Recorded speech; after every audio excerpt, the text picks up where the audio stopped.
तुमच्यासोबत सुद्धा असंच होतं का? जेव्हा पण तुम्ही केक बनवता तर केक जो आहे व्यवस्थित पद्धतीने बेक होत नाही किंवा मग फुगला तरी सुद्धा खाली बसतो किंवा मग तो जो आहे ज्यावेळेस आपण कट करतो तर त्यावेळेस तो तुटतो.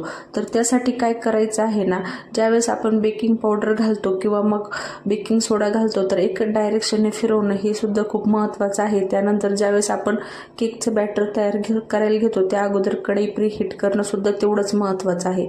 त्यानंतर ज्यावेळेस आपल्याला केक जो आहे बेक करण्यासाठी ठेवायचा आहे तर केक आपण ज्यावेळेस बेक करायला ठेवतो त्यानंतर जे आहे 30 मिनिटं अजिबात झाकण काढायचं नाही. 30 मिनिटानंतरच झाकण काढून बघायचं की आपला केक जो आहे व्यवस्थित बेक झाला आहे का नाही. कारण 30 मिनिटाच्या अगोदर आपण जर झाकण काढून पाहिलं तर केक जो आहे तो फुगलेला सुद्धा खाली बसण्याची शक्यता असते. त्यामुळंच याच कारणामुळं काय होतं, केक जो आहे व्यवस्थित बेक होत नाही किंवा मग आतून कच्चा राहतो आणि ज्यावेळेस आपण केक कट करतो तर केक जो आहे तुटल्यासारखा होतो आणि अशा पद्धतीने मऊ आणि स्पॉन्जी होत नाही. आणि महत्त्वाचं म्हणजे ज्यावेळेस आपलं पूर्णतः बॅटर तयार होतं त्यावेळेस आपण शेवटला बेकिंग सोडा बेकिंग पावडर घालायचं आणि कसली वाट न बघता पटापट आपल्याला पुढची प्रक्रिया करून केक जो आहे पटकन बेक करण्यासाठी ठेवायचे. हे सुद्धा तेवढंच महत्त्वाचं आहे.